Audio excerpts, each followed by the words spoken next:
baik di head office dan di site. Gimana kabarnya sore hari ini? Baik, sehat. Sehat ya, alhamdulillah baik. Terima kasih sekali lagi atas kesediaan waktunya untuk mengikuti webinar kita di siang hari ini, yaitu mengenai effective communication. Kita akan kembali belajar mengenai bagaimana berkomunikasi, mulai dari bagaimana komunikasi dasar sampai dengan bagaimana berkomunikasi secara efektif. Baik, untuk mempersingkat waktu, silahkan Pak Kevin untuk materi dari webinar. Baik, Oke ya, saya langsung share screen ya. Oke. Sebelum mulai, saya mau kasih lihat video dulu. Suara saya jelas nggak ya? Yes, jelas suara saya. Jelas Pak. Jelas ya? Jelas Pak. Yuk. Oh, masih di disable nih sharing screen-nya. Sebentar.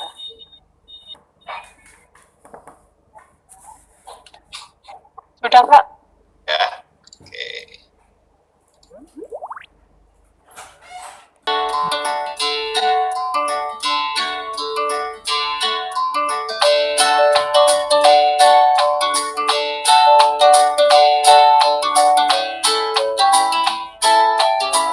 What can I get started for you today? What size? All right. 3 venti lattes. Would you care for a pastry? Nope. Mocha. 3 mocha lattes. Double chocolate chip muffin. Yum.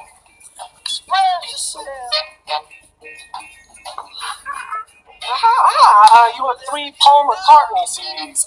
Awesome. I love the Beatles. They are my life.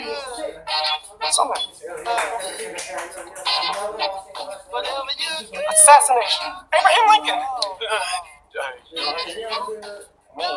Gun. Shoot. 3 shots.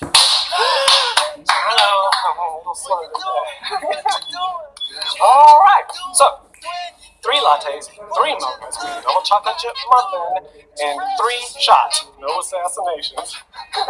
Oh, and 3 Paul McCartney CDs. It's gonna be 6812. Oke. Tadi jelas nggak ininya videonya? Kelihatan nggak? Jelas Pak. Ya, cukup jelas Pak. Jelas ya. Ya. Itu ilustrasi lah ya. Ilustrasi video tentang komunikasi. Kita sering nggak kayak gitu ya, nebak-nebak atasan gue nih ngomong apa ya, ngasih perintah apa ya. Sering Pak, sering. Terus kita kadang-kadang ragu, nebak-nebak, dan kadang-kadang kita nggak pernah mau nanya, akhirnya kita melakukan hal yang salah gitu. Terus atasan kita bilang gini, kamu nggak dengerin saya sih ya, malah nggak fokus gitu. Pernah nggak kayak gitu ngerasain? Sering Pak, sering. Pernah Pak. Nah, oke ya. Terus seringkali komunikasi akhirnya jadi kambing hitam, betul ya? Jadi, wah ini problemnya komunikasi Pak, gitu. Ya mau sama atasan, mau sama rekan kerja, sama anak buah, ya, sama pasangan di rumah, gitu ya. Karena kita tuh nggak peduli orang lain itu ngerti apa enggak maksud kita, yang penting kita sudah ngomong, kita udah pernah ngasih tahu, tapi kita nggak peduli orang lain paham apa enggak gitu.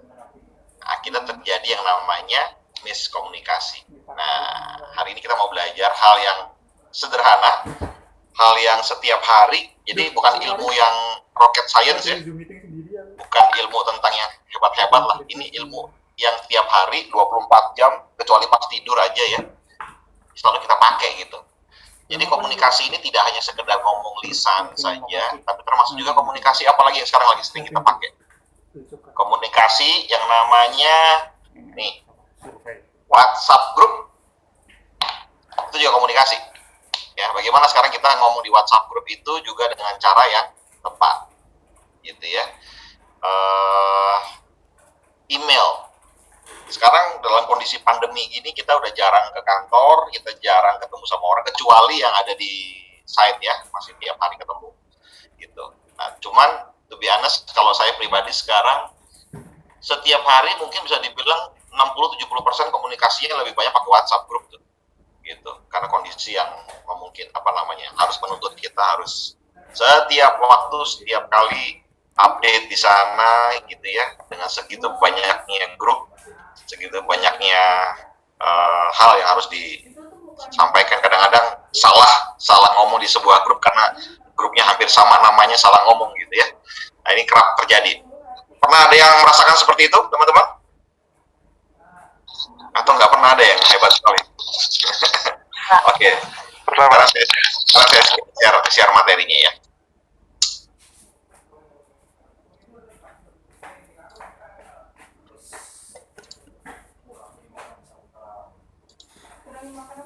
Oke, sudah tampil semua? Sudah terlihat di layar semuanya? Sudah, Pak. Sudah, Pak. Oke, kita mulai sekarang ya. Saya usahakan dalam waktu 1 jam kita selesai. Wah, ini materinya materi 2 hari biasanya saya ngajar gitu ya. Tapi sejam saya harus sampaikan. Jadi sudah, mohon maaf saya sudah singkat-singkat semuanya. Tapi mudah-mudahan esensinya dapat. Gitu. Dan materi ini materi yang belum pernah saya kasih sebelumnya, karena sebelumnya materi effective communication skill ini itu saya sudah include dengan coaching assertive dan dealing with difficult people. Tapi sekarang saya mau fokus kepada basic effective communication skill aja. Jadi ini belum pernah saya share di mana-mana, baru pertama kali di HP Goja gitu. Ya. Oke, ini semua orang tahu dari lama ya, dia seorang pemuka agama yang sangat terkenal. Jadi dia pernah bilang, when you talk, ya, you are only repeating what you already knows. But when you listen, you may learn something new. Artinya apa? Artinya dalam proses berkomunikasi itu dua sisi itu penting gitu. Siapa yang berbicara ataupun yang mendengarkan. Tapi lihat, kunci dari sebuah komunikasi yang sangat baik itu adalah salah satunya adalah di listening skill kita. Sometimes kita tuh kalau dengerin orang lagi bicara, kita ke distract dengan banyak hal. Kita nggak fokus, ya, banyak main handphone bahkan, ya, pikiran kita kemana-mana gitu, sehingga kita nggak learn something new. Kalau yang bicara, sebetulnya bicara tuh relatif lebih mudah ketimbang mendengarkan, karena bicara itu adalah sesuatu hal yang sudah kita tahu dalam diri kita, gitu, yang sudah pernah kita dengar, sesuatu hal yang pernah kita baca, lalu kita tinggal sampaikan aja. Tapi kalau listen, itu something yang kadang-kadang butuh effort. Kita mau dengerin apa enggak? Ya, jadi kita harus jujur sama diri kita. Listening itu jauh lebih susah daripada talking. Ya, tapi harapannya kita mau belajar cukup berimbang antara ketika kita lagi bicara, di saat itu mungkin kita juga harus belajar bagaimana cara kita mendengarkan orang. Gitu ya. Itu sangat penting supaya terjadi komunikasi yang efektif. Oke. Komunikasi itu apa sih?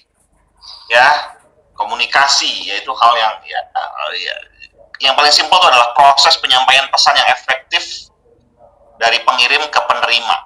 Pertanyaannya bagaimana supaya efektif gitu, ya?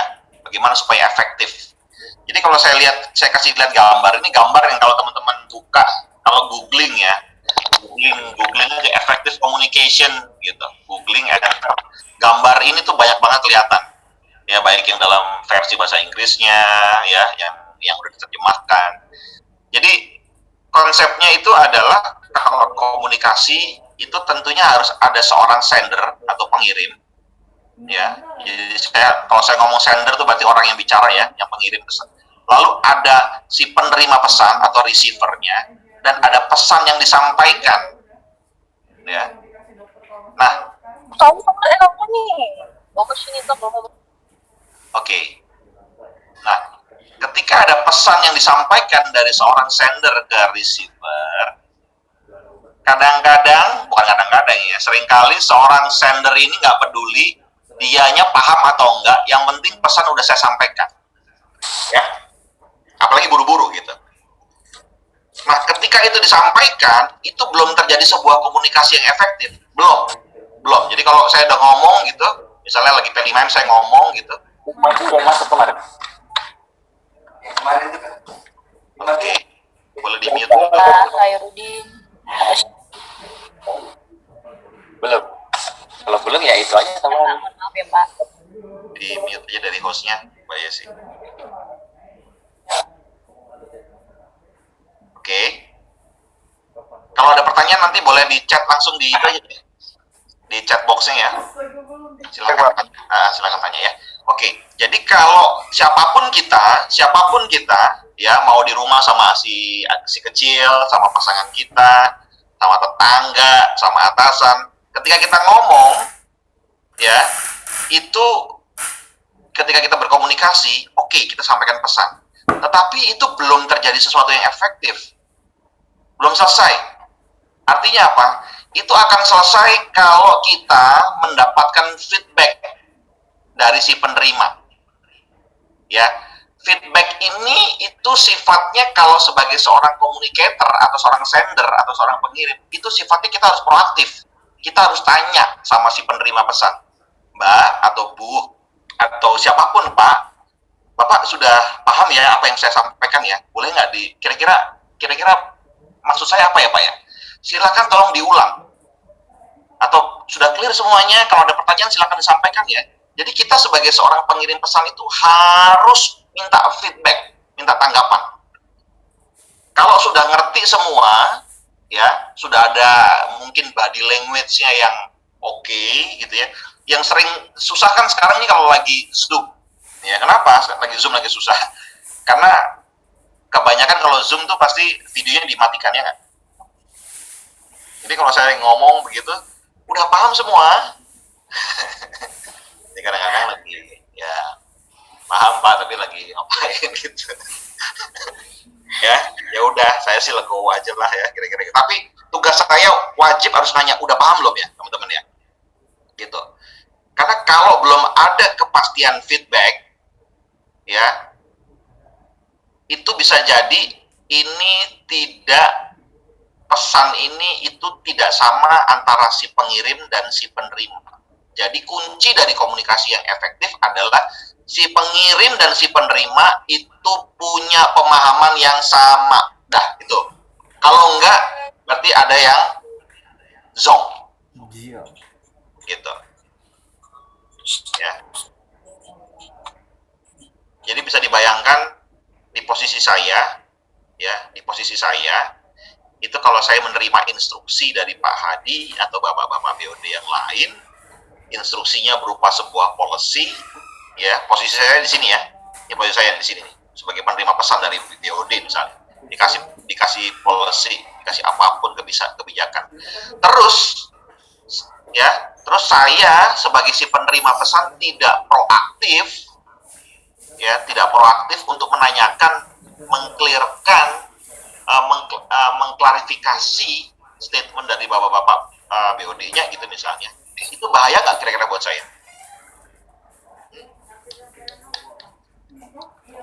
Ya, itu sangat berbahaya karena sifatnya adalah policy. Sehingga saya selalu mengulang lagi, Pak, jadi pesan Bapak satu ini, dua ini ya, gitu, dengan segala resiko ini ya Pak ya. Selalu saya begitu, siapapun yang memberikan informasi ke saya, selalu saya ulang lagi. Gitu. Saya tidak, lebih baik saya dibilang bodoh ya daripada salah saya. Gitu ya. Tapi mau tanya, rumah ibu jauh gak dari Bu Ati? Silakan Mbak Yesi, di mute dulu Mbak Yesi. Bu Ati yang mijit kemarin. Waduh, yang mijit kemarin. Jadi hari ini Itu di mute aja Mbak Yesi. Apa deh? Oke. Lanjut Pak. Oke. Ini pengen mijit saya sekarang. Oke. Saya mana tadi ya? Nah ini namanya komunikasi, ada tiba-tiba ada gangguan. Nah ini namanya gangguan, noise di atas. Ya, seringkali begitu. Jadi ingat ya, semua teman-teman ya, seringkali kita mendapatkan pesan dari orang di atas kita, dari rekan sekerja kita, apalagi yang di site juga nih, ya.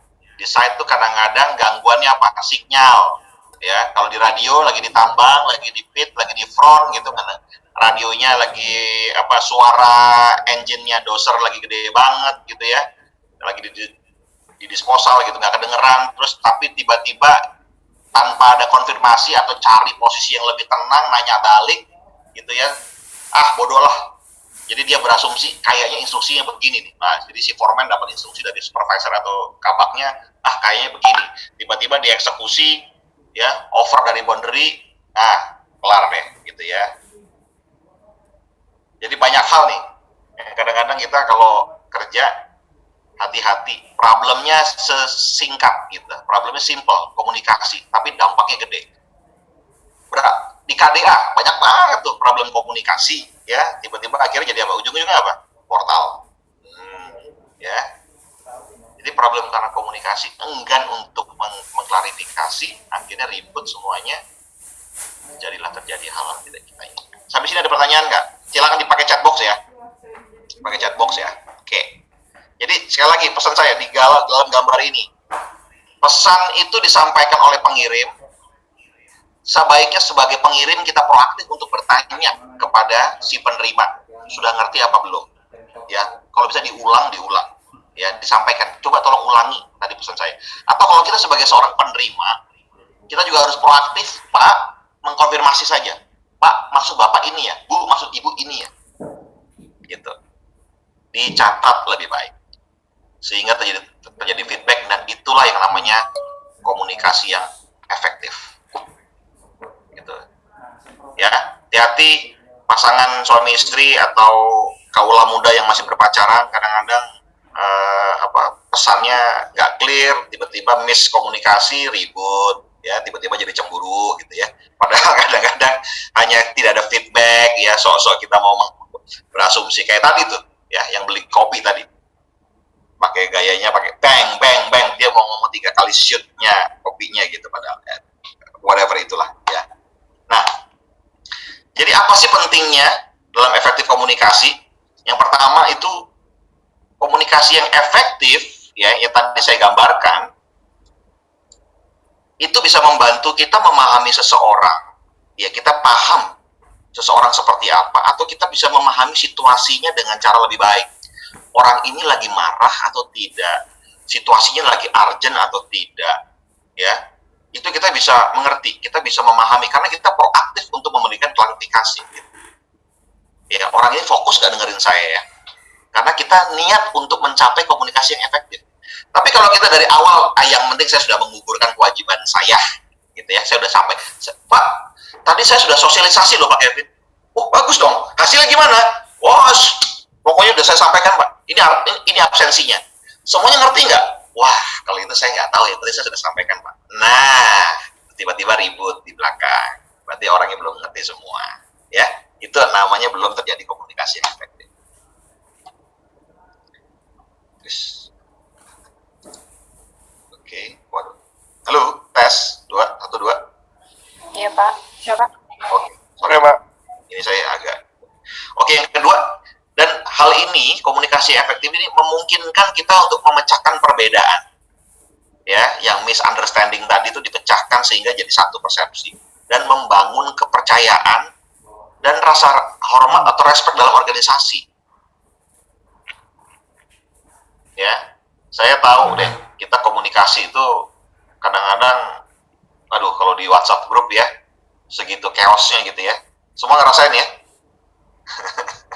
Tapi kalau udah urgent ya Pak ya, ini kira-kira kapan ya Pak ya, harus disampaikan atau di deliver? Itu harusnya kemarin. Waduh, kemarin udah lewat gitu. Jadi udah semakin chaos gitu.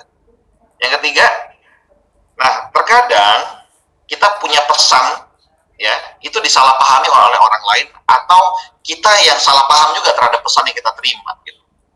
Nah, dengan yang efektif kayak gini, komunikasi yang efektif, coba deh, nggak usah ragu-ragu, telepon langsung orangnya, japri sama dia, bro, sis, tadi yang kamu ngomong tuh ini bukan sih? Ya. Nah, kalau ada keinginan untuk melakukan hal semacam itu, ya, akhirnya semua kesalahpahaman itu bisa dipecahkan. Seringkali kalau udah nggak suka sama orangnya, ayo jujur ya, kalau udah nggak suka sama orangnya di WhatsApp grup gitu ya, udah ribut, akhirnya apa yang terjadi? Dia semakin diramaikan di WhatsApp grup itu. Enak aja dinulis begitu, nggak terima saya. Wah, langsung reply lagi terus, reply. Jadi selama 1 hari cuman ngomongin dia berdua. Ayo, ada yang pernah kayak gitu di grup? Ya APU nggak ada kayaknya ya, APU nggak ada. Perusahaan lain lah banyak kayak gitu. Ya. Iya, Pak. Padahal kalau tinggal kita ambil handphone atau kita temuin orangnya langsung kalau lagi di lapangan sana gitu ya. Yuk kita ngobrol deh. Tadi kayaknya kita ada yang miskomunikasi gitu. Akhirnya selesai Mas. Ya. Gitu. Nah, ini yang keempat sama lah ya. Ya, itu membuat kita hubungannya jadi lebih baik. Ya. Daripada kita ribut masalah komunikasi yang nggak clear, kita bawa sampai tidur malam, nggak bisa tidur, paginya nggak fresh, ketemu orang itu lagi, aduh dia lagi, kita nggak mau ngomong, kita nggak mau terbuka masalah komunikasi kita. Coba bayangin, udah tinggal di job site, masih 2 bulan, ya, cutinya masih, aduh, gue baru datang cuti, ketemu dia lagi, waduh, hidup kok sengsara banget gitu. Karena masalah apa? Masalah komunikasi. Gitu. Padahal tinggal diberesin. Oke. Ya, dan buat kita semua, kalau komunikasi yang efektif tadi terjadi dua antara pesan dan feedback itu terjadi dengan baik dan satu persepsi. Komunikasi yang efektif itu membantu kita dalam pengambilan keputusan. Ya, siapapun kita pasti pernah mengambil keputusan. Saya, teman-teman semua, oke, sudah kumpulkan informasi banyak, kita bertanya sama orang, berkomunikasi, nanya, itu kemarin datanya bagaimana, progresnya sampai di mana, dia ngomong sama kita klarifikasi lagi, ini betul nggak seperti ini, oke, makasih ya, kita analisa, habis itu kita ambil keputusan. Itu namanya terjadi effective communication, dan kita bisa ambil keputusan yang baik. Gitu ya teman-teman ya. Jadi begitu kritikalnya masalah komunikasi ini gitu. Nah, sekarang kita apa lagi? Sekarang pertanyaannya, apa yang membuat komunikasi itu menjadi tidak efektif? Nah, ini butuh kejujuran kita semua. Yang pertama, hambatan emosional. Kalau lagi marah, ya, kalau lagi ngambek, lagi kesel, kira-kira komunikasi bisa efektif nggak? Enggak, Pak. Enggak ya, susah ya. Seringkali kita, Pak, janganlah mengambil keputusan di saat lagi emosi. Wah, kita sering gitu ya. Kalau lagi pacaran berantem, kamu tuh loh, kok emosi, udah deh, kita putus aja gitu misalnya. Kamu terlalu emosional, jangan diputuskan saat sekarang, wah misalnya gitu. Ya, karena jadi nggak efektif komunikasi. Karena apa? Emosi kita lagi nggak bagus. Ya, bayangkan kalau di pemimpin kita emosinya masih labil, tapi harus memimpin orang yang sangat banyak, gitu ya. Waduh, kita ngeri sekali gitu ya. Jadi ketika orang semakin tinggi jabatannya, memang level kontrol emosionalnya itu harus sangat baik. Kalau enggak, bisa kocar-kacir ya, perusahaan, gitu ya. Lalu apalagi yang kedua? Yang kedua adalah kurangnya perhatian. Nah, handphone sering banget dijadikan, kita membuat kita tuh jadi nggak perhatian dalam komunikasi ya. Jadi kita kan distract sama hal yang lain gitu. Kita ngeliatin handphone kita, ngeliat lihat Instagramnya orang lain, kita ngepoin Instagram orang, jadi kita nggak dengerin atas kita lagi ngomong misalnya gitu ya. Terus minat kita nggak ada untuk dengerin, ya. Atau minat kita begitu disuruh, ayo sosialisasi, aduh saya nggak minat ya Pak. Akhirnya ngomongnya secukupnya aja. Lalu ada gangguan masalah sinyal, masalah segala macam ya, ada gangguan masalah hal-hal yang lainnya, pokoknya ada gangguan, ya. Atau apa? Nggak nyambung nih dengan si pengirimnya atau si penerimanya. Kadang-kadang kita ngeliat tuh, ini orang nggak nyambung nih, karena nggak nyambung, nggak relevan gitu ya. Akhirnya kita mau ngomong jadi males. Gitu. Itu hal yang kedua. Yang ketiga, nah kayak tadi ya, yang di video tadi ya, kayaknya dia ada problem masalah bicara gitu, sehingga banyak miskomunikasinya. Saya nggak terlalu bahas terlalu banyak sini. Nah, perbedaan bahasa ini sering ya, tidak kita sadari tapi sering terjadi gitu. Saya masih sering membaca di grup-grup WhatsApp itu, kadang-kadang kalau udah nyamannya ngomong pakai bahasa Jawa, padahal nggak semua dalam grup itu orang Jawa gitu. Jadi nggak ngerti, ya udahlah. Tapi karena udah kebiasaan. Nah ini kita harus tahu nih sebagai seorang pemimpin, apalagi kita harus tahu kapan kita pakai bahasa yang memang bisa dimengerti siapa lawan bicara kita, atau kita memang pakai bahasa yang mana gitu. Ya, jadi hati-hati, apalagi kalau kita teman-teman di site P5M, ya, kita harus tahu orang ini memahami yang mana gitu. Lebih baik pakai bahasa Indonesia aja deh, ya. Lalu yang kelima, ada kadang-kadang ini ya yang membuat komunikasi kita nggak efektif itu apa? Ada harapan atau prasangka yang karena gini, udah ada asumsi duluan nih. Ini Pak Kevin nih orangnya nih, misalnya orangnya galak gitu, misalnya. Terus dari awal udah ngerti Pak Kevin ini orangnya nggak enak nih kalau ngomongin gitu, nyakitin. Misalnya. Nah sehingga ketika kita dengerin itu sudah ada asumsi atau stereotip yang muncul dalam pikiran kita tentang seorang Kevin gitu. Jadi apapun yang diomongin sama Kevin itu di hati kita tuh nggak bisa terima. Nggak kayak gitulah. Nah itu yang membuat komunikasi jadi nggak efektif. Gitu ya. Seringkali teman-teman rekrutmen nih misalnya, tim-tim rekrutmen mau interview, tiba-tiba sudah ada omongan, itu orang yang mau kamu interview tuh orangnya dulu suka bohong loh. Udah deh. Mulai, apalagi yang ngasih tahu kita tuh sahabat kita atau orang kita percaya ya. Kira-kira berpengaruh nggak tuh waktu kita interview? Ada pasti pengaruhnya karena kita udah punya asumsi gitu. Ini jangan-jangan dia ngomong bohong gitu. Ya, jadi ini menghambat sebuah komunikasi menjadi efektif. Sama ya, perbedaan persepsi, sudut pandang, bahkan perbedaan budaya. Tadi bising lingkungan yang itu membuat kita jadi gangguan. Ya, jadi kalau misalnya situasinya nggak tepat untuk kita bisa melakukan komunikasi berdua karena bisingnya, kita tunda dulu deh, kita cari waktu lagi. Dan, nah ini, seringkali sebagai seorang pengirim atau sender tadi, itu terlalu banyak informasi yang ingin disampaikan gitu. Sehingga si penerima, apalagi kalau si penerimanya nggak bawa catatan, kita udah nggak peduli terus, jadi kamu satu ini, dua ini, tiga, dalam satu waktu kita ngomongin lima hal yang berbeda gitu. Akhirnya nggak dapat semuanya. Ya, lebih baik satu hal atau dua hal kita sampaikan yang sangat relevan, yang penting disampaikan, sehingga ditanyakan lagi kamu paham atau tidak, lalu action plan-nya mau ngapain, oke kita deal ya, nanti kita ketemu lagi 2 hari lagi ya, kita bahas lagi ya. Itu lebih powerful ketimbang kita ngomongin satu ini, dua ini, tiga ini, sebegitu banyak tapi nggak jelas arahnya mau kemana gitu ya. Dan sebagai atasan nggak peduli, soalnya nggak peduli ya, pokoknya besok sore saya tunggu laporannya gini-gini, nggak juga jadi bijak akhirnya ya. Mudah-mudahan di APU nggak ada yang begitu ya. Oke. Dan ingat, hati-hati sebagai, kalau kita kadang-kadang sebagai bawahan gitu ya, sebisa mungkin kalau ada atasan lagi di meeting gitu ya, khususnya yang di teman-teman di site gitu, kalau lagi meeting, di weekly meeting atau daily meeting gitu, seringkali harus saya sarankan harus punya catatan. Orang Indonesia itu memang masih punya masalah dengan mencatat gitu ya. Jadi kita kadang-kadang suka malas mencatat. Ayo, siapa di sini yang malas mencatat? Mudah-mudahan nggak ada ya, APU nggak ada lah. Oke, itu yang membuat komunikasi jadi tidak efektif. Ya.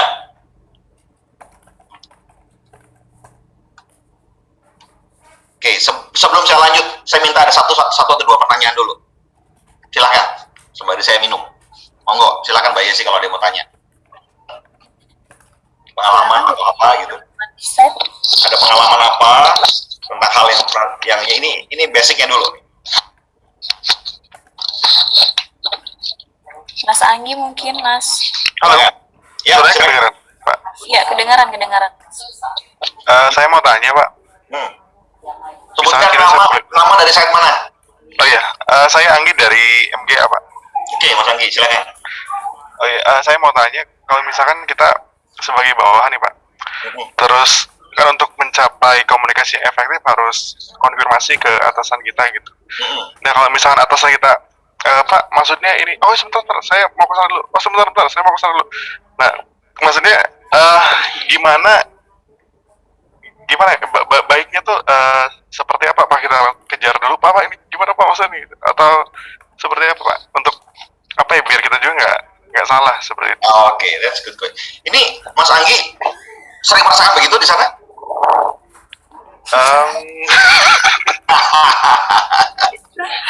Oke. Ya udah. Ini gini, semuanya pasti pernah merasakan kayak gitu ya. Ya. Tapi saya sarankan tetap dikejar dengan cara yang baik ya, Pak ya. Banyak. Kalau memang ada sesuatu yang nggak paham atas instruksi yang disampaikan, minta sampai ada kejelasan. Oke? Kalau nggak bisa lisan, at least coba kamu WhatsApp, ya, kamu ketik aja, Pak, mohon maaf Pak, tadi atas dua hal yang Bapak sampaikan, yang pertama ini, yang kedua ini, saya belum paham. Maksudnya apakah begini, gitu, ya. Kalau nggak dijawab juga, it's okay, itu haknya dia untuk tidak menjawab, oke? It's okay. Iya, baik.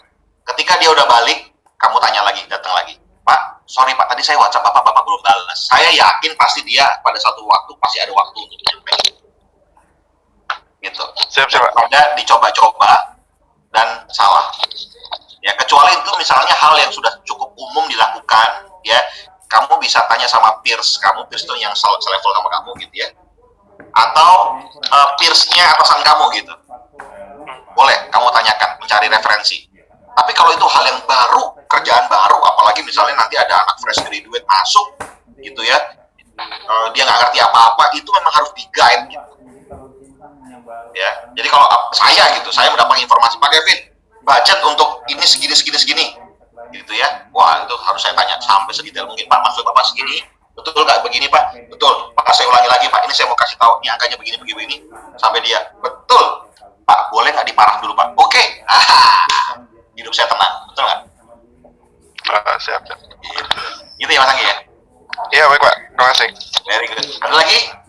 Ada lagi dari site yang lain, tadi MGA. Ayo, silakan. Oke, lalu ini komunikasi kita juga ini ya, tidak hanya yang lisan ya. Jadi ada nggak yang pernah merasakan teman-teman gitu ya, ada konflik di dalam WhatsApp group sehingga karena miskomunikasi, terus akhirnya jadi nggak mau ngomong, jadi marahan, atau pernah ada success story gara-gara itu Pak, akhirnya saya datengin aja orangnya, saya ajak ngobrol dan akhirnya terjadilah komunikasi yang efektif. Ada nggak? Ayo, boleh dong curhat dong di sini. Pengen denger nih success story. Malu-malu ya. Gak usah sebutkan namanya deh, inisial aja. Karena dari site lain Sering kali. Kalau saya lagi ngajar langsung offline nih, curhatannya banyak ya nggak ya? Waktu dulu ya, ingatin sama kalau saya. offline begitu Pak. Kalau ini dari direkam Pak. Oke. Oke ya, saya masuk berikutnya ya. Nah, jadi ini adalah yang mau saya share di sini kita. Sekarang jam berapa sih? Saya takut, udah jam 3 kurang aja ya. Oke, jadi ada 7 C's atau 7 C lah. Ya, ada 7 C dalam effective communication. Nanti saya terangkan masing-masing semua. Jadi ada completeness. Ya, completeness itu yang betul-betul lengkap. Ya, jadi orang kalau mau komunikasi itu harus yang komplit, yang lengkap gitu. Ya. Terus yang kedua ada conciseness. Conciseness itu adalah apa ya bahasa Indonesia? Padat. Ringkas gitu ya. Singkat padat. Yaitu berbobot, yaitu conciseness gitu. Consideration itu adalah artinya gini. Kita menjadi orang yang penuh dengan pertimbangan ketika kita lagi bicara. Kita sudah menimbang-nimbang sudut pandang orang itu seperti apa dan segala macam. Itu consideration. Lalu yang keempat clarity. Clarity udah clear ya. Itu artinya jelas ya. Clarity, kejelasan. Gitu. Concreteness, konkret, hal yang nyata, fakta. Gitu. Itu concreteness. Lalu yang keenam, courtesy. Courtesy itu artinya apa ya? Sopan lah. Ya, kita menyampaikannya dengan sangat sopan, tidak mengganggu harga diri orang lain. Itu courtesy.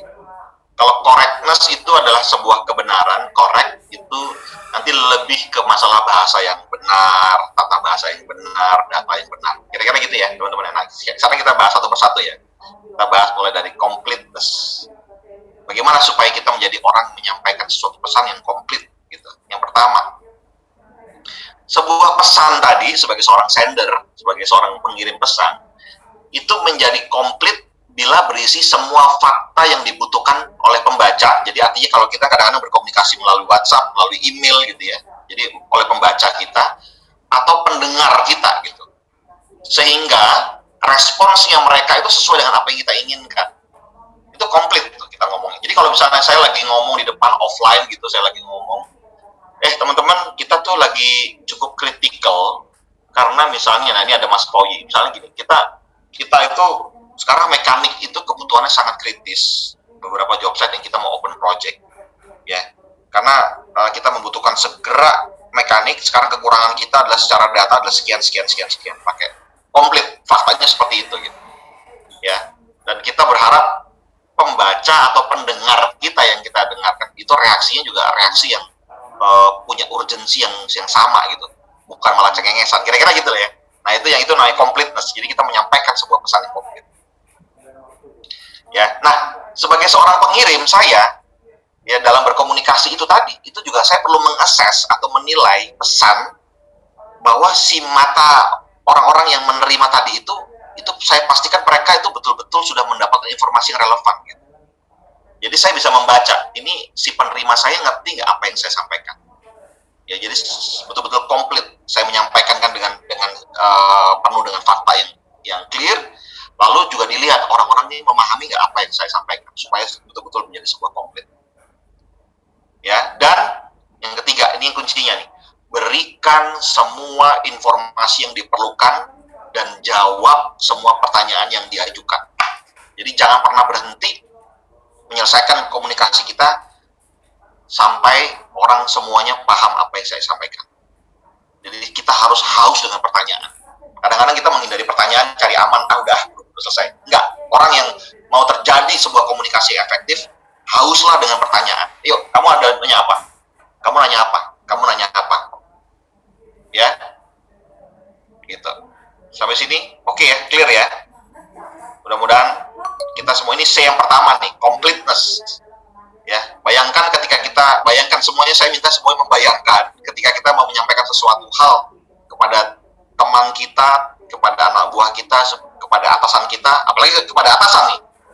Ya, kepada atasan nih, harus menyampaikan hal yang betul-betul komplit gitu, jangan setengah-setengah. Kadang-kadang kita nih sebagai atasan agak kesel juga. Terus apa lagi? Kayaknya ini ada yang kurang nih. Nah, jadi kalau saya kalau mau ke Pak Hadi menghadap gitu ya, saya sudah siapkan misalnya 1 atau 2 opsi. Pak, ini ada kejadian, ya, ini ada kejadian misalnya portal di KMO gitu ya, kejadiannya begini. Nah, penyebabnya adalah 1 ini, 2 ini, 3 ini. Lalu langkah yang mau kita ambil adalah 1 ini, 2 ini, 3 ini. Kira-kira kalau saya sih opsinya saya mau kasih yang ini, Pak. Menurut Bapak gimana? Kita mau lawan aja deh, misalnya masukin aja langsung ke PHI, misalnya begitu ya, sampaikan. Kenapa begitu Pak Kevin? Oke, dasarnya itu kita akan begini. Jadi komplit semuanya kita sampaikan. Ya, nah kita sebisa mungkin sebagai seorang communicator, kita menyampaikan hal yang komplit. Gitu. Oke, itu C yang pertama ya. Yang kedua adalah conciseness, yang padat tadi, singkat padat. Nah, benar ya. Singkirkan penjelasan yang bertele-tele. Oke.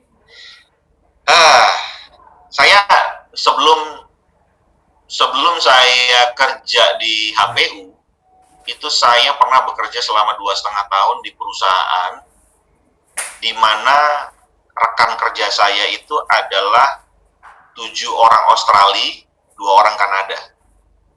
Gitu ya. Jadi bule semua. Ya, sebuah perusahaan kontraktor kecil.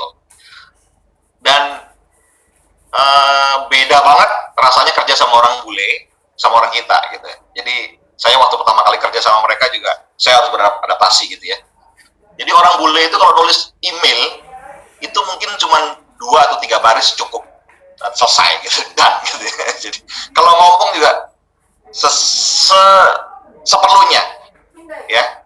Dan saya belajar ternyata, karena apa? Karena ya buat kita adalah semuanya waktu itu sangat sibuk gitu. Jadi kita harus cepat menyampaikan gitu. Nah, memang ya harus kita akui budaya kita tuh ya mangan ramangan sih penting kumpul ya. Karena ini kalau paling seneng kan kalau kumpul udah ngopi ngobrol kemana-kemana gitu. Padahal itu jam kerja. We don't have any time for that gitu. Kalau buat orang bule nggak bisa. Saya harus selesaikan segera dan kita ngomong ya seperlunya aja, apa yang memang penting itu yang sampaikan gitu. Yang penting saya menyampaikan pesan, kamu ngerti apa yang saya sampaikan, ya clear, same perception, and then done, selesai, clear. Itu saya rasain dulu. Email pun begitu, ya. Misalnya dear Pak Kevin, perasaan disampaikan dulu. I'm very disappointed dengan result ini. Saya minta Pak Kevin harus begini. Kira-kira kapan bisa terjadi ini? That's it. Thanks. Need your advice soon. Dan wow, itu orang bule kalau ngirim email. Di kita gimana kira-kira? Panjang dulu. Mana-mana gitu ya. Sama tuh. Kalau lagi meeting saya juga merasakan. Ya, meeting kita itu kadang-kadang terlalu banyak hal-hal yang ya bertele-tele gitu. Ya nggak apa-apa sih. Asalkan memang ujungnya kita punya ada suatu keputusan yang kita ambil gitu. Jangan sampai udah panjang kemana-mana tapi nggak ada keputusan. Ya. Yang kedua, fokus pada pernyataan-pernyataan yang relevan, yang nyambung, ya, yang relevan, yang terkait gitu. Jangan kemana-mana. Persingkat dan hindari penjelasan yang panjang. Ya, karena kita pengennya bertele-tele. Kecuali ada pertanyaannya banyak ya. Kita jelasin semuanya tapi dengan tidak bertele-tele. Ya, jadi kita kembali ke completeness. Kalau ada pertanyaan kita sampaikan, jadi lengkap. Ya, tapi nggak usah ngalor ngidul kemana-mana yang tidak relevan. Dan hindari pengulangan yang tidak perlu. Gitu. Diulang-ulang. Oke? Ini 2C. C yang kedua, conciseness. Jadi pertama apa tadi? Completeness. Yang kedua apa? Conciseness. Jadi komplit, penuh kita sampaikan. Semua faktanya kita lengkap. Yang kedua, kita sampaikan dengan padat, singkat dan padat. Nah, gitu. Oke. Kok ini malah tutup ya? Oke. Yang ketiga adalah apa? Consideration. Consideration itu artinya kalau di kamusnya adalah pertimbangan. Consider, mempertimbangkan, gitu ya. Jadi ketika kita bicara yang tadi secara komplit dengan singkat dan padat, tetapi kita juga harus punya mempertimbangkan. Ada pertimbangan dalam diri kita. Ini lawan bicara saya ini, dia siapa? Nah, ini dia. Istilahnya orang bule itu stepping into the shoes of others. Jadi kita merasakan dulu nih, kira-kira kalau kita jadi dia, kita pakai sepatunya dia, itu kita melangkahnya gimana ya? Gitu. Jadi kita harus tahu dulu sudut pandangnya si audiens, ya. Nih. Kita tuh lagi ngomong sama siapa? Oh, orang ini dia sangat suka dengan data dan statistik. Wah, saya harus pakai data dan statistik gitu. Orang ini kalau pakai data sama statistik, dia nggak ngerti apa-apa. Dia lebih suka diajak ngobrol dengan cara yang lain gitu. Ya, nih hal semacam ini nih sebagai seorang sales gitu ya, itu dipelajari dengan benar-benar serius gitu. Bagaimana bisa meningkatkan penjualan. Jadi kita bisa memahami latar belakang seseorang yang mau kita closing deal-nya gitu ya. Pola pikirnya, tingkat pendidikannya, terus struktur dalam organisasi. Kita harus tahu, kita lagi ngomong sama siapa nih? Kalau saya lagi ngomong sama atasan saya harus tahu gitu. Dan saya yakin dalam waktu sesegera mungkin kita bisa memahami karakteristik dari atasan kita. Ya, kita harus paham gitu. Kapan dia lagi moodnya lagi nggak bagus, kapan dia lagi happy. Kalau dia lagi happy, saya kasih tahu hal ini gimana gitu ya. Ada juga atasan yang setiap hari nggak pernah happy. Yang mukanya kayaknya ketekuk terus tiap hari. Ada kali ya kayak gitu ya. Tapi di APU kayaknya nggak ada ya. Semuanya happy kayaknya. Ya, jadi kita gitu ya. Jadi kita harus belajar untuk apa? Untuk melihat sudut pandang audiens kita atau lawan bicara kita. Penting sekali itu, ya. Nggak asal cuma jeblak ngomong begitu aja nanti kita salah. Ya, terus berusaha juga membayangkan si audiens kita atau lawan bicara kita, kira-kira kebutuhan mereka apa sama yang tadi. Nah, emosinya. Orang ini emosinya seperti apa ya saat ini ketika saya ngomong ini? Kita mau menyampaikan hal yang sangat penting ini, emosinya seperti apa ya? Nah, lalu kira-kira dia punya masalah apa saat ini? Itu penting untuk kita, gitu, untuk kita jadi pertimbangan dalam diri kita supaya apa? Supaya efektif komunikasi kita. Dan yang ketiga, nah kalau kita sudah tahu emosinya, yang kedua tadi ya kita sudah tahu yang ini di sini ya start masalahnya. Nah, yang ini kita belajar ketika kita bicara sama dia, pastikan harga dirinya tetap kita jaga dengan baik dan emosinya tidak kita rugikan. Ya, jangan hantam sana hantam sini saja, nggak peduli orang lain lagi gimana gitu ya. Langsung aja kita bablas gitu. Nah, itu yang bahaya. Sehingga tidak terjadi effective communication. Yang terjadi adalah berantem. Ini udah C yang keberapa nih, Mbak Yesi? Completeness. Yang kedua tadi adalah conciseness. Yang ketiga consideration. Oke, sampai sini ada pertanyaan dulu. Saya mau minum dulu. Tadi, Pak. Hah? Dari KUP, Pak. Oke, silakan. Apa pertanyaannya? Di chat box ya? Iya, betul. Hmm. Mau menanyakan tips atau trik terkait komunikasi efektif kepada penerima yang tidak puas dengan jawaban yang sudah kita berikan. Oke, nah kadang-kadang kalau gini, oke terima kasih ya dari teman-teman KOP ya. Jadi kalau ada yang nggak puas dengan jawaban kita, tergantung situasinya. Ini situasinya lagi dalam posisi audiensi atau meeting besar, rame-rame atau one on one atau berduaan gitu. Oke, anggaplah ini lagi rame-rame gitu ya. Kadang-kadang ada yang tulus bertanya, pengen tahu jawaban, ada juga yang ngetes. Ya nggak? Ya, ngetes doang nih, kadang-kadang ngetes doang. Nggak apa-apa. Nah, kita jangan sampai berkonflik dalam situasi semacam itu supaya komunikasi tetap efektif. Semua jawaban, semua data dan fakta kita siapkan. Ya, kalau memang jawaban kita belum memuaskan juga sampai titik darah penghabisan, sudah kita peras nih ilmu kita semuanya gitu ya. Kita minta waktu saja. Oke, saya minta maaf kalau jawaban saya ini masih belum bisa memuaskan juga. Nanti boleh saya masih catat pertanyaannya. So, nanti 1 atau 2 hari atau minggu depan ketika weekly meeting berikutnya saya akan sampaikan lagi. Gitu ya. Sebaiknya begitu aja. Jadi tidak perlu akhirnya jadi ribut gitu. Kalau misalnya jawabannya kita berdua saja, ya nggak puas, mari kita cari referensi dengan pihak lain. Ya kita bisa eskalasikan ke atasan kita atau kita cari saksi ahlinya gitu.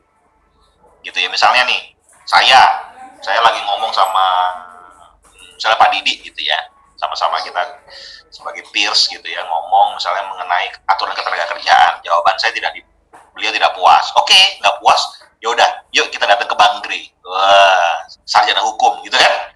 Akhirnya kita tanya, Bang Grey, mungkin saya yang salah atau Pak Didi yang salah, kita cari referensi yang benar. Coba kira-kira ini yang benar yang mana secara hukum, kira-kira gitu. Mudah-mudahan bisa membantu ya jawaban saya ya. Gimana, sudah puas dengan jawaban saya? Jangan-jangan belum puas juga nih. Gimana Mas Alfi? Kalau belum puas, nanti kita bereskan di tempat lain. Gimana Mas Alfi? Siap, sudah puas, Pak. Sudah puas? Sudah puas, Pak. Oke. Ya. Kalau belum itu puas, biasanya terjadi saat induksi sih, Pak. Oh, saat induksi. Induksi karyawan baru atau udah lama? Induksi ada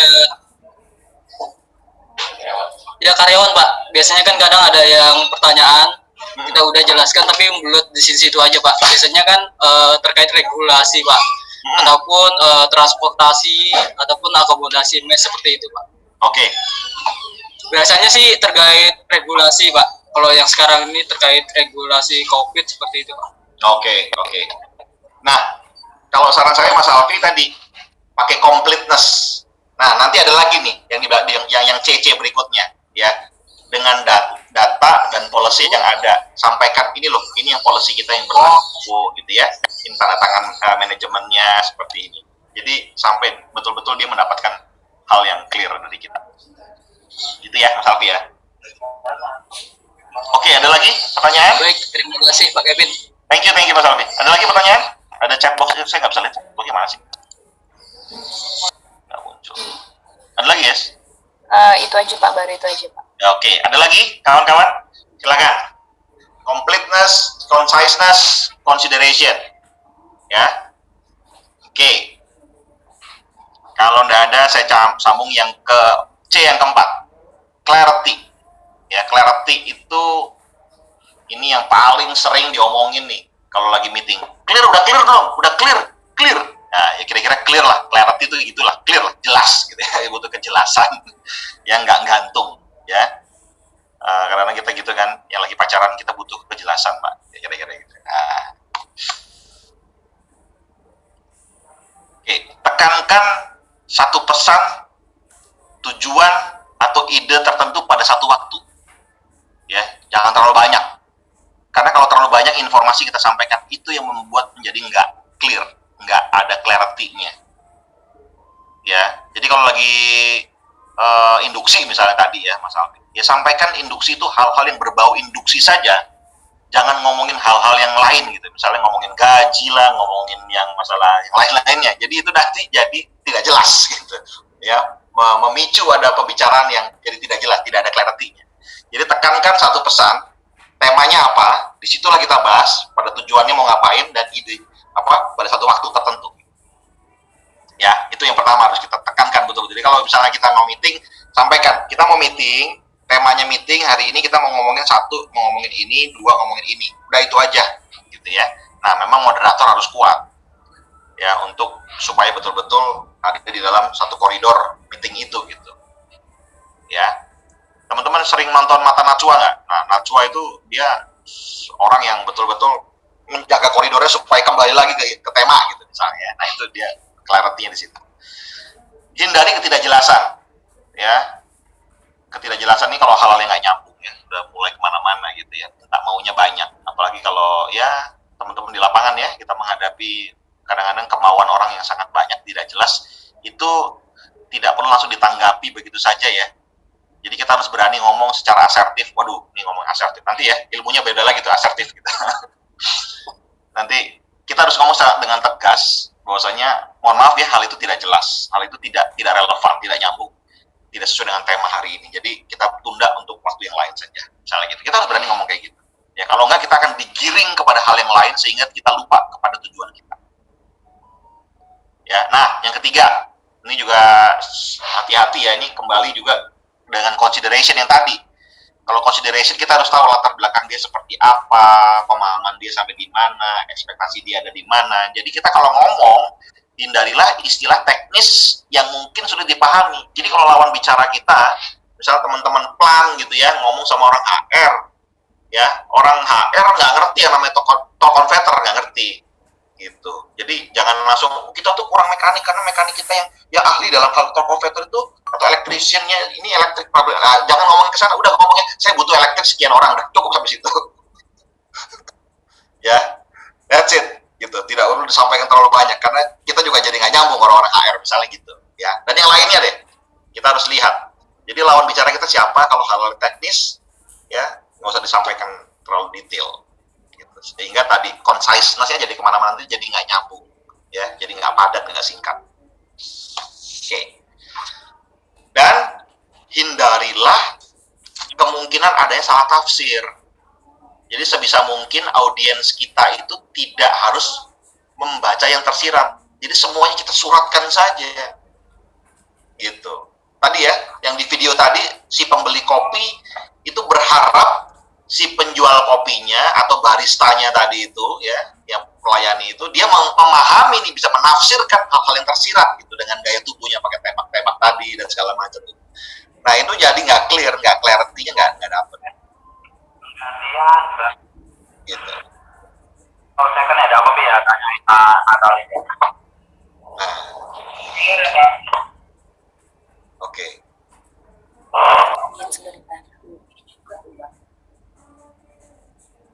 Oke. Ya, jadi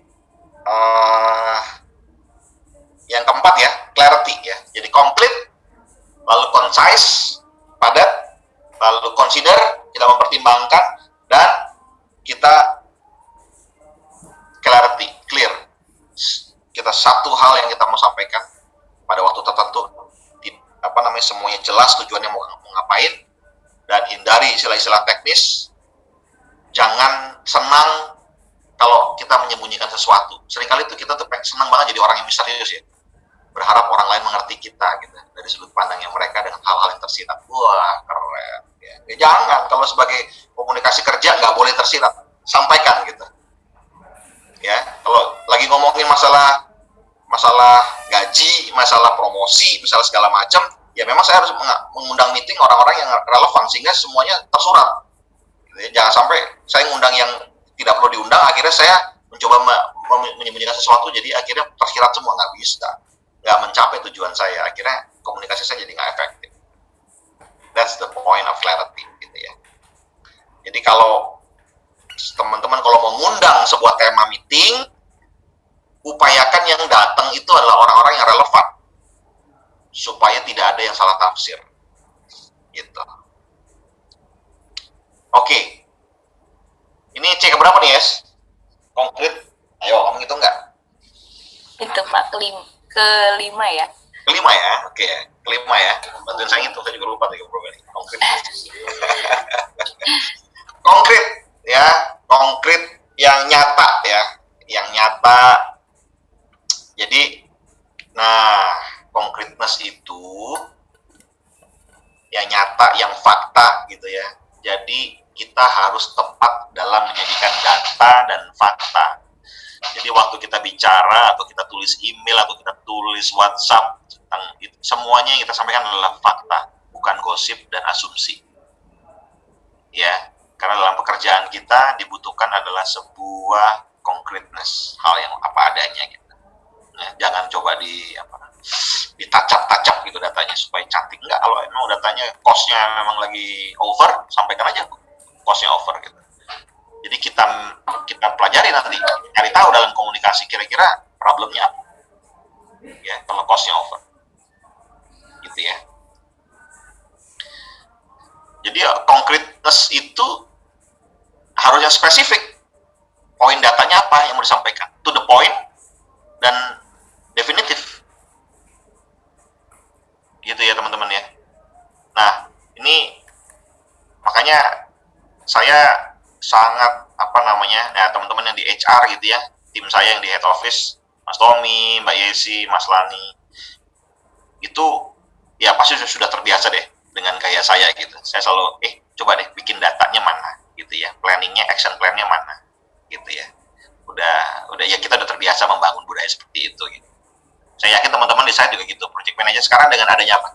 Dengan adanya meeting tiap bulan itu ada meeting MPR meeting ya, monthly production review gitu ya. Itu saya yakin teman-teman semuanya pasti menyajikan data. Dan kita sekarang sudah punya budaya itu. Teman-teman di HR, di site, ya, di HMG, di site. Setiap hari itu laporannya apa? Kotek cost-nya seperti apa unit cost-nya bagaimana, PA unit seperti apa, LV-nya, BIS-nya bagaimana, pack meal-nya seperti mana, AKG-nya bagaimana, gitu ya, rekrutmen PTK-nya yang udah keluar berapa, yang sudah proses berapa, semuanya kita pasti ngomongin data, semua, di engineering, semuanya, ya ngomong blasting cost, bagaimana, productivity bagaimana, di plan PA-nya bagaimana, MTBF-nya bagaimana, semuanya ya, kita ngomong pakai data, ya, dan saya senang, memang kita harus bekerja seperti itu. Oke, nggak cuma ngomong, aduh Pak unitnya rusak semua, PA-nya berapa? Waduh, feeling saya rusak semua deh, nggak bisa, semuanya harus pakai fakta gitu. Ya, PT-nya nggak dapet Pak, oke, PT-nya nggak dapet. Emang kemarin speed-nya berapa? Waduh, lambat Pak, loh lambatnya berapa speed-nya misalnya gitu, adanya. Ya, jadi semuanya kita harus ngomong pakai data. Itu konkret. Ya, dan pesannya harus tepat, benar dan pada waktu yang tepat gitu, well time. Itu konkret. Jadi kalau misalnya kita ngomongin problem PT-nya itu kita ngomongin problem PTY, tapi yang kita buat adalah data PTY 2 tahun lalu, kira-kira nyambung nggak? Udah nggak nyambung gitu ya. Jaraknya udah beda, jalannya udah beda, grid-nya udah beda, sehingga nggak nyambung gitu. Jadi kita harus ngomong pesannya datanya seperti ini, itu akurasinya itu adalah saat ini terjadi seperti ini. Ya, jadi kalau ngomong MPR meeting itu adalah membahas production review di bulan yang lalu. Tapi MPR-nya adalah harus di minggu pertama. Makanya di minggu ini adalah MPR. Karena kita membahas production untuk di bulan Maret kemarin. Sehingga kita ketahuan problem-problem apa di bulan Maret. Jangan sampai MPR-nya itu di akhir bulan misalnya. Waduh, udah nggak nyambung, kelewatan. Ya, itu konkret. Jadi udah benar. Yang kita lakukan udah benar. Budaya kita udah bagus kan. Lihat. Ya. Oke. Concreteness. Clear ya, teman-teman yang mudah-mudahan ya ada clarity di sini saya sampaikan selain. Yang ini yang keenam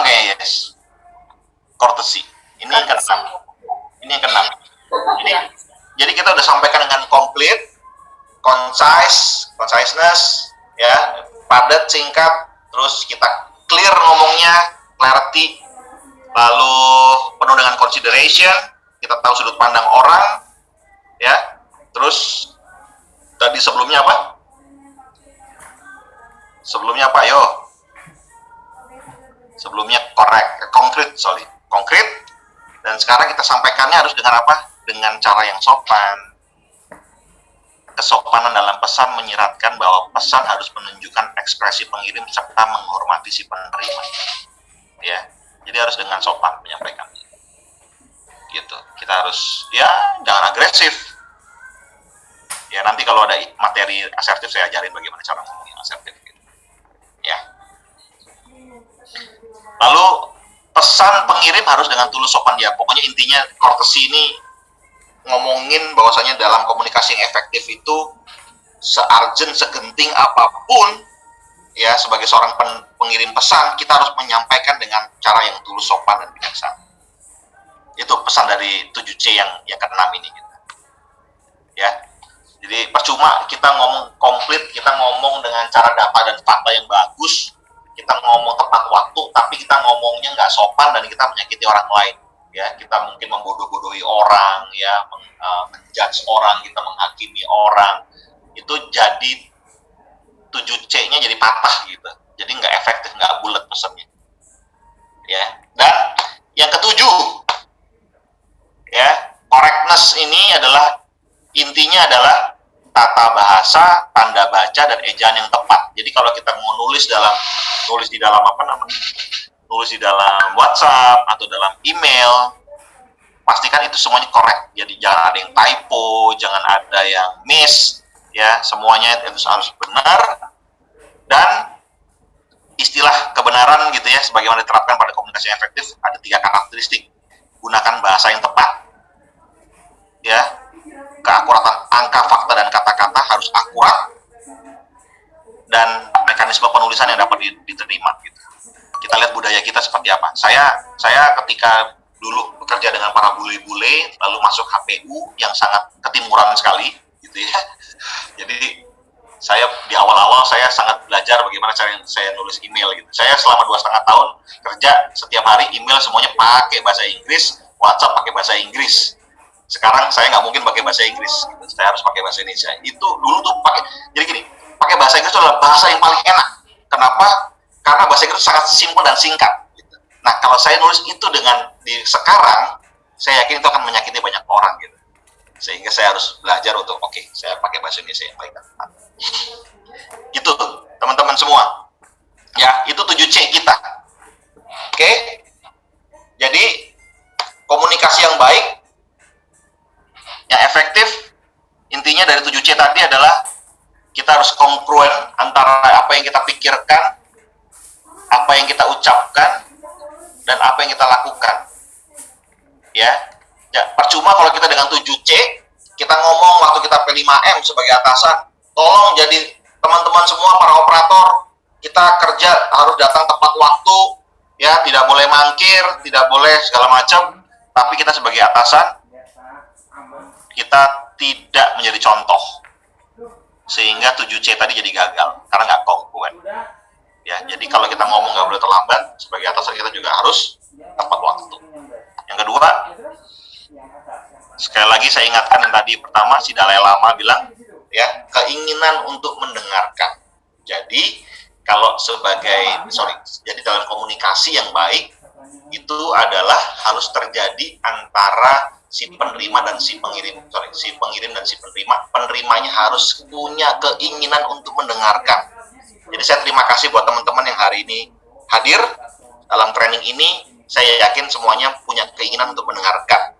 Karena kalau tidak punya ingin mendengarkan, saya yakin apa yang saya sampaikan pasti tidak masuk dalam hati kalian. Gitu ya. Jadi harus punya keinginan untuk mendengarkan. Percuma kalau enggak, bahaya sekali. Lalu dalam komunikasi yang efektif itu akan sangat terjadi dengan 7C tadi ditambah dengan tingkat keterbukaan. Ya, kalau nanti teman-teman komunikasi dalam hal coaching misalnya, pernah saya ajarkan berapa 2 minggu yang lalu atau 3 minggu lalu itu coaching.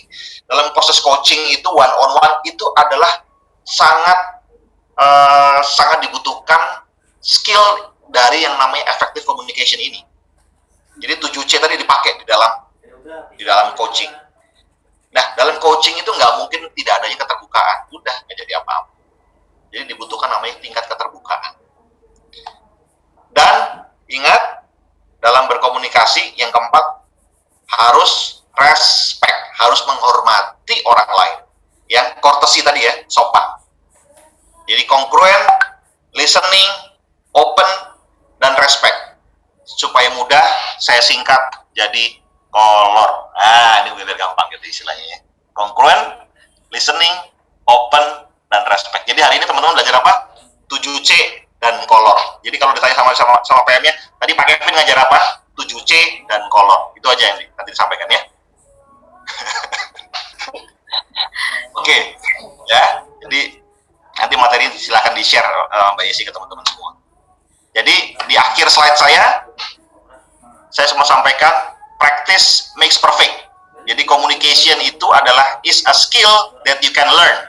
Jadi komunikasi itu adalah sebuah skill yang kamu bisa pelajari. It's like riding a bicycle. Ini seperti halnya kita lagi riding bicycle, sepedahan atau kita lagi typing gitu. Ini sesuatu yang bisa kita pelajari gitu ya. If you are willing to work at it, you can rapidly improve the quality of your life. Jadi kalau kita mau betul-betul bekerja dalam hal berkomunikasi yang baik, ya belajar, you can rapidly improve. Kita betul-betul bisa mengimprove secara besar-besaran kualitas dalam hidup kita. Ini yang ngomong si Brian Tracy. Brian Tracy ini seorang trainer yang luar biasa gitu. Nanti bisa di-googling deh orang ini. Ya. Jadi ini slide saya terakhir. Sekarang udah jam berapa? 3:30 kurang. Kalau ada pertanyaan, saya persilakan. Dan saya selalu suka tagline ini, always smile like a child. Silakan, ada pertanyaan nggak? Ada pertanyaan dari rekan-rekan saya.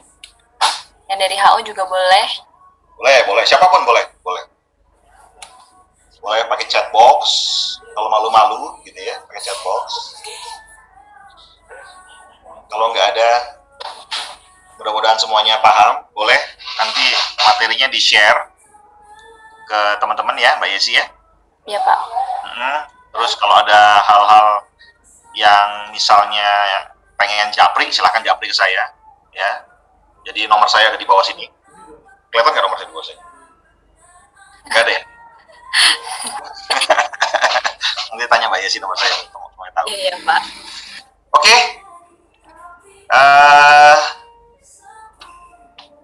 Oke. Ada lagi sebelum saya tutup, 3:30. Ya. Gimana dari rekan-rekan saya atau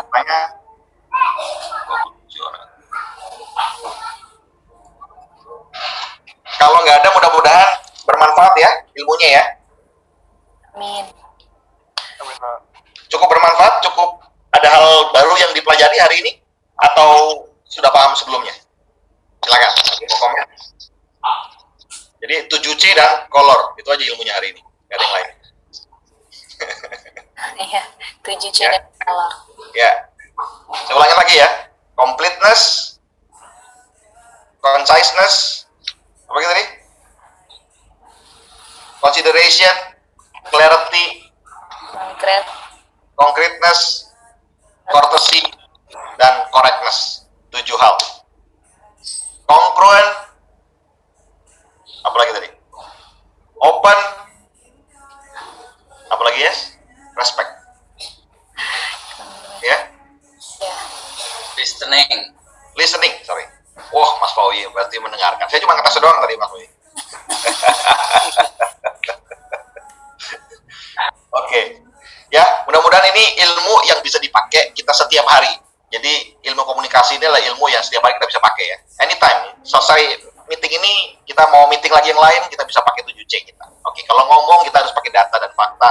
Kita harus punya keinginan untuk mendengarkan. Kita ngomong dengan sopan, dengan courtesy, kita ngomong dengan komplit. Kita juga mempertimbangkan lawan bicara kita siapa. Pagi nggak makan, siang nggak makan. Gitu. Ya, jadi langsung bisa dipakai.